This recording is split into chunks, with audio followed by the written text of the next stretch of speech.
क्या तुम्हें पता है एनिमल मूवी की एंडिंग में जो हमें फाइट दिखाई जाती है ना रणविजय और अबरार की, तो उस सीन में जो हमें बॉबी देओल दिखाया जाता है ना, वो एक्चुअली में रियल अबरार नहीं था, वो उसका बॉडी क्लोन था। ये बातें मैं हवा में नहीं बोल रहा, इसके पीछे 3 थ्योरी हैं जो कि तुम्हारे थॉट्स को बिल्कुल मैनिपुलेट करके रख देंगी। तो पहली थ्योरी जो कि बहुत ही ज्यादा ट्रेंडिंग में है, ये थ्योरी मेरी सिर्फ अकेले की नहीं है, पूरे भारतवर्ष का यही मानना है। हीरो से लेके विलन तक, कास्टिंग से लेके डायरेक्टर तक सब यही चाहते हैं कि ऐसा ही हो। अब देखो, इतना तो हमें पता है मूवी देखने के बाद कि जो बॉबी देओल का रोल था इस मूवी के अंदर वो बहुत ही ज्यादा धमाकेदार था, लेकिन उनका जो रोल था वो बहुत ही कम था। सारी ऑडियंस चिल्ला चिल्ला के कह रही थी कि भाई हमें बॉबी देओल का रोल और ज्यादा दिखाओ। अब एक्चुअली में मूवी ऑलरेडी 3.5 घंटे से ऊपर की हो चुकी थी, लेकिन जो अपने डायरेक्टर हैं संदीप रेड्डी वांगा, वो खुद चाहते थे कि बॉबी देओल का स्क्रीन टाइम इसमें ज्यादा हो। पर अगर लॉर्ड बॉबी देओल को इस मूवी में और भी ज्यादा स्क्रीन टाइम दे देते ना, तो भाई साहब भूल जाओ, ये मूवी 4 घंटे से ऊपर की निकल जाती। अब उड़ती उड़ती खबर ये भी आ रही है कि जो हमने थिएटर में एनिमल मूवी देखी थी उसमें 25 मिनट के सीन गायब थे, जो कि ओटीटी पे जब ये मूवी रिलीज होगी तो उसमें ये सीन्स डाले जाएंगे। अब जैसा तुम्हें पता है हम थिएटर में सारी चीजें नहीं दिखा सकते, लेकिन ओटीटी पे हम मारदार तगड़ी तरीके से दिखा भी सकते हैं। इसका मतलब है ओटीटी पे जो एनिमल मूवी रिलीज होगी वो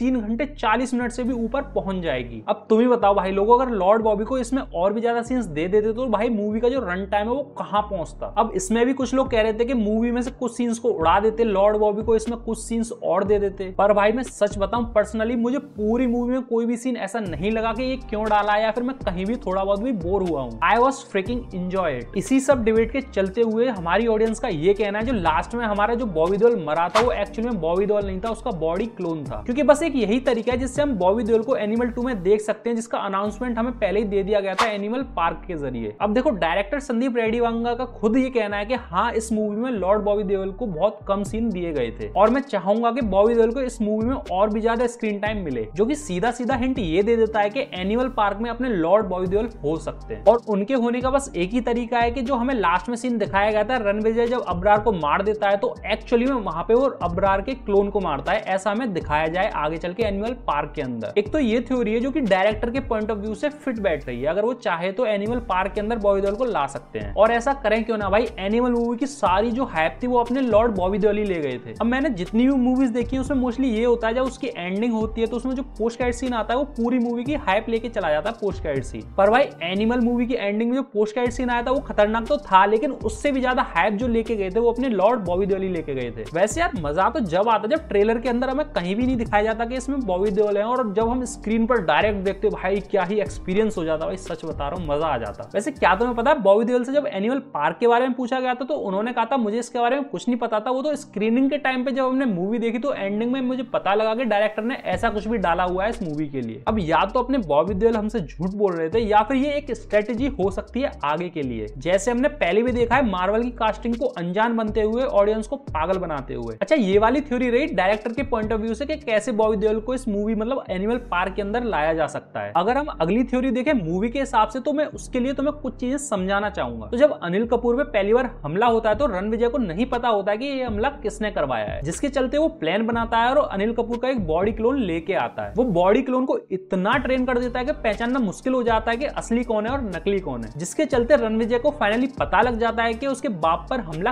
किसने करवाया था। अब ये सारा कॉन्सेप्ट पता लगता है अपने अबरार मतलब अपने बॉबी देओल को। उसी वक्त वो प्लान बनाता है और जोया मतलब अपनी भाभी 2 को रणविजय के पास भेजता है, और फिर वो आती है और रणविजय का पूरा चेहरा, पूरे मूवमेंट, उसके बोलने का तरीका, उसके पेलने का तरीका सब कुछ पता करके चली जाती है और मदद कराती है अबरार की रणविजय का क्लोन बनाने के लिए। अबरार का एक छोटा भाई होता है जो कि प्लास्टिक सर्जरी कराता है रणविजय की, और वो बिल्कुल रणविजय जैसा बन जाता है, जो कि हमने एनिमल मूवी की एंडिंग में देखा था पोस्ट क्रेडिट सीन में। वैसे अपने रणविजय ने जोया का जो प्लान था वो पहले ही समझ लिया था, उसने जानबूझ के जोया को भेजा। इसकी भी एक अलग थ्योरी है जिसके बारे में अगली वीडियो में आराम से डिस्कस करेंगे। अगर हम बैक टू द टॉपिक आए तो मेरा इतना सब कुछ बताने का पॉइंट क्या था। अगर हम ध्यान से देखें तो इस मूवी के अंदर ज्यादातर फोकस दिया गया है बॉडी क्लोन्स को, जो कि इस मूवी के टर्निंग पॉइंट रहे हैं। पहले तो बलवीर सिंह का बॉडी क्लोन, उसके बाद रणविजय का बॉडी क्लोन। अब ऐसा पॉसिबल क्यों नहीं है कि लॉर्ड बॉबी देओल ने अपना बॉडी क्लोन नहीं बनवाया होगा? जो लास्ट में हमने मरता हुआ देखा था वो बॉडी क्लोन ही था, ना कि रियल अबरार। हाँ, ये थोड़ा वियर्ड साउंड तो करता है, but for the box office collection of animal park it may be possible. इसके अलावा भी कुछ चीजें और हैं जो कि इस थ्योरी को और भी ज्यादा मजबूत कर देती हैं, जैसे कि बॉबी देओल के गले में पड़ा वो ग्रीन कलर का हार, जो कि पहले तो था, लेकिन जब रणविजय से उसकी फाइट हो रही हो तो उसके गले में वो वाला हार नहीं होता है। अब कुछ लोग कहेंगे कि हो सकता है वो हार सिर्फ उसने शादी में पहना हो। हाँ, ये भी पॉसिबल हो सकता है, लेकिन याद रखना नेक्स्ट डे भी उसने इस सीन में ये वाला हार डाला हुआ था। और सबसे बड़ी बात, ये सारे के सारे लोग चालबाज और पीछे से हमला करने वाले लोग थे। तो ऐसा कैसे हो सकता है कि रणविजय ने 1v1 के लिए बोला बॉबी देओल को और उसका भाई खड़ा दिखता रहा, जबकि वो हार रहा था तो उसका भाई बिल्कुल खड़ा ही दिखता रहा, उसने कुछ नहीं किया। जब इनका नेचर थोड़ा एग्रेसिव वाला था, थोड़ा गद्दारी करने वाला था, तो उसने लास्ट में अपने भाई को ऐसे ही मरने दिया, मतलब कुछ भी एक्शन नहीं लिया उसके लिए। इन लोगों को घंटा फर्क नहीं पड़ता किसी भी रूल्स का। तो जब बॉबी देओल हार रहा था तो उसका भाई कैसे शांत रहा, कैसे खड़ा देखता रहा। अगर वो अब्रार ही होता तो उसका भाई ऐसे खड़े खड़े देखता नहीं, भाई कुछ ना कुछ तो एक्शन लेता भाई एंडिंग में देखते टाइम जब वो हार रहा था। अगर मैं अपनी इस वीडियो को